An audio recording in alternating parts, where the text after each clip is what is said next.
Nama HRS kian susah untuk berhenti dibicarakan. Kali ini, ia menjadi perbincangan hangat karena diduga menghina pengadilan yang terhormat. Hal ini berkaitan dengan penolakannya untuk mengikuti sidang online. Lantaran, apa alasan HRS menolak ikut sidang online?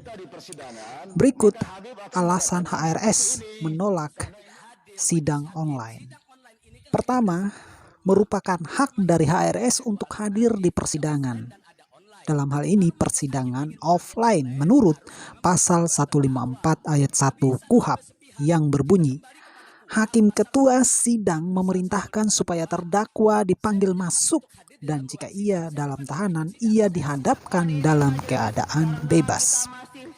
Yang kedua, kata HRS, jika alasan protokol kesehatan, kenapa jaksa, penasehat hukum, dan hakim berada dalam satu ruangan sidang, sedangkan ia sebagai terdakwa tidak dilibatkan dalam ruang sidang? Yang ketiga, sedangkan ada tokoh lain yang bisa dihadirkan dalam persidangan offline seperti Napoleon Bonaparte. Mungkin dalam hal ini Habib lupa kalau Napoleon tidak berpotensi mengumpulkan kadrun-kadrun. Sehingga Napoleon Bonaparte diizinkan untuk mengikuti sidang offline. Yang keempat, untuk menghindari sabotase atau kendala teknologi yang dapat merugikan terdakwa. Mungkin Habib juga lupa bahwa ketika jalannya persidangan semua hal sudah dicatat oleh panitera persidangan dan kalaupun ada sabotase, terdakwa atau kuasa hukumnya bisa melakukan keberatan kepada yang mulia hakim dalam persidangan tersebut. Yang terakhir, alasan penolakan HRS untuk mengikuti sidang online adalah karena dapat mempermalukan penegakan hukum Indonesia di mata dunia.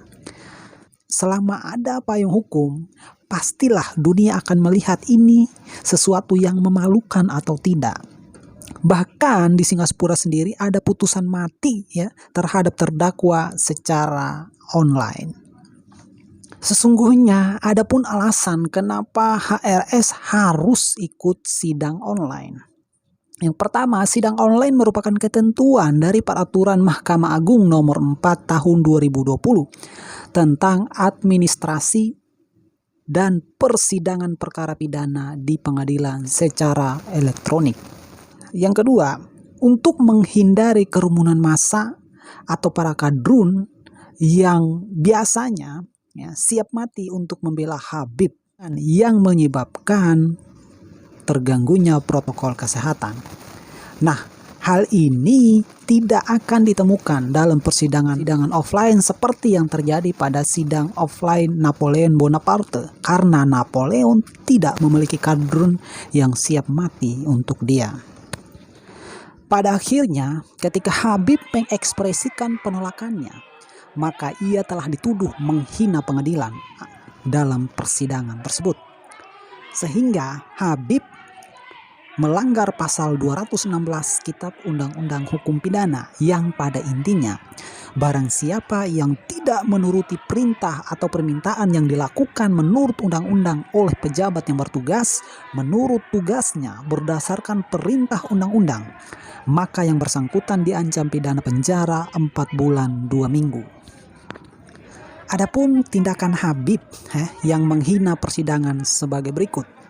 Mengikuti sidang dengan berdiri, meninggalkan persidangan tanpa persetujuan hakim, tidak taat pada perintah pengadilan, membuat kegaduhan dalam persidangan dengan mengaku didorong, dikasari, dan sebagainya.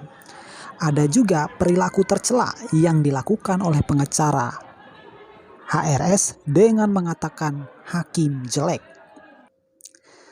Akibat HRS membangkang pada persidangan online dan pihak Habib menolak memberikan keterangan, maka hal buruk bisa terjadi pada Habib, yaitu hakim akan menganggap pihak Habib menerima semua tuntutan jaksa penuntut umum terhadap Habib. Dan hal ini jelas memberatkan Habib jika ia terus memilih bungkam di persidangan online.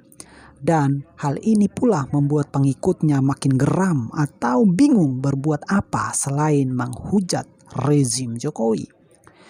Ujung-ujungnya Jokowi dengan rezim yang laknatullah akan semakin dipojokkan oleh para kadrun gurun. Demikian pandangan dari kepala suku untuk kalian yang isi kepalanya syarat dengan kecerdasan.